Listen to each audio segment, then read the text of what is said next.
Alright, yung mga naghahanap po ng house and lot, laid back, kabukiran, malayo sa mga marites, malayo po sa ingay ng mga sasakyan, meron po akong ipe-present sa inyo na house and lot dito rin po sa Botolan, Zambales. Ayan, nakikita nyo, kabukiran sa aking likuran, di ba? Ito po yung house and lot. Okay? 1,135 square meters. Maganda yung configuration ng lote. Square po siya. Although rough road itong dinaanan namin, pero all the way doon, mga 100 meters lang, nasa National Highway ka na. And then papunta doon, about 1 kilometer, nandiyan ka na po sa downtown or town center ng Botolan, Zambales. About 15 minutes, nasa Iba, Zambales na kayo, capital ng Zambales. About 4.5 hours to 5 hours, nasa Manila na kayo.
Ang lupa po ay corner lot. Alright? Kaya ito yung magiging parang frontage nyo, fronting itong road na to. Tapos, ito rin yung pwede nyo rin maging frontage, no? Meron ng isang bahay po dito. Ayan, no? May nakatira po ba dyan ngayon? Wala. Wala sila sa bukid. Oo. Pwede po makita yung loob ng bahay.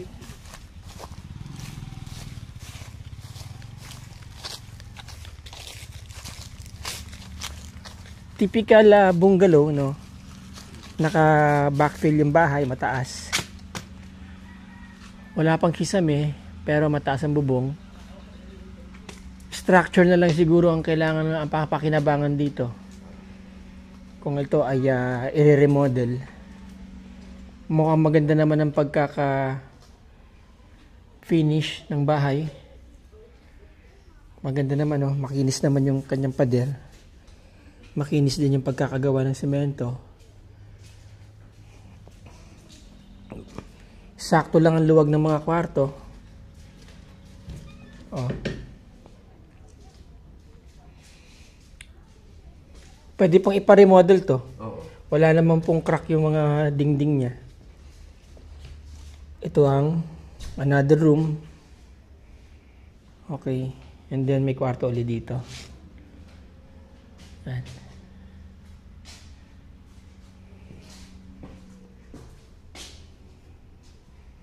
Okay, so tatlong kwarto rito sa side na to, ano, itong bahay pala, 3 bedrooms. Ito yung living area. Dining area siguro to. And then dirty kitchen. Yun, no. Andito yung CR nila. Oo, dalawa. Dinugtong na lang to.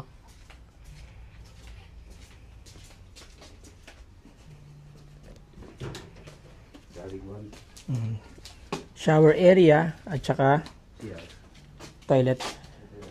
Oo. Okay. And then ito lutuan nila, no. Maganda ang hangin dito. Bukid po kasi ito eh. Alright. Dito sa loob ng bakuran may mga tanim na mangga. Oo.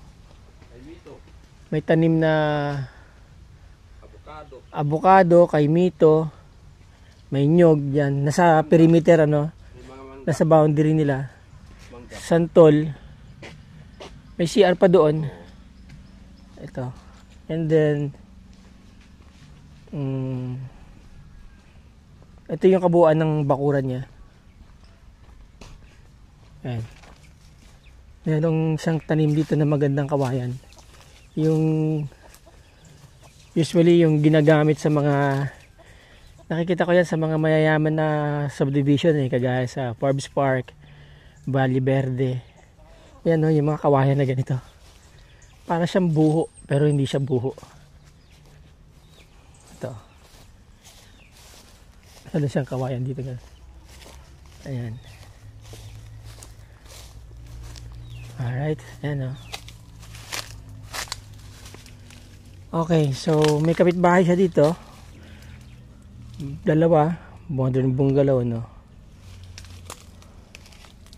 Kuya, bumabaha ba dito? Hindi. Okay. Meron na namang sign, tubig, Tibig ang tawag nila dito eh. Sabi sa akin ng mga matatanda, kapag may ganito, magandang source ng tubig, no. Ito, may tibig. Pwede nyo rin pa-demolish, construct itong bahay, pero mukhang lang po ito, remodeling. Mukhang matibay yung pagkakagawa ng mga poste tsaka biga, Palitada. Lagay ng tiles. Meron naman siyang terrace, ayan, Alright?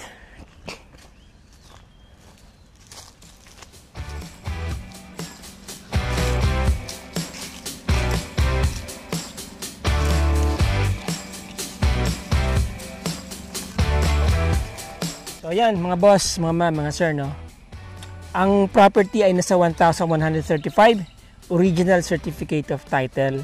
Buhay po yung nasa title. So madali lang ang pag-transfer. Selling for 2 million. Sa 2 million, ano yun? Anong usapan sa 2 million? Capital gain tax lang. Okay. Selling price is 2 million. Capital gain tax sa seller side po. Alright? So there you go, mga boss, mga ma'am, mga sir. Again, nakita nyo naman dyan po sa drone shots, malapit lang din po ito sa mga beach resorts. Kasi nga po, ang Zambales ay coastal province. Ano po. Kaya marami pong mga magagandang mga beach resorts dito. Kagaya po ng lagi kong sinasabi, napakaganda rin pong gawin itong jump off point ninyo going to different tourist spots po dito sa Zambales. And again, ang Botolan po, one of these days, very soon, mga few years from now, few years down the road, magiging very progressive po itong Botolan dahil nga dyan sa ginagawang Kapas-Botolan National Road. Alright? Again, the property is 1,135, selling for 2 million. CGT, sagot ng owner, CGT, sagot po ng seller, at ang transfer sa side naman po ng buyer. Okay?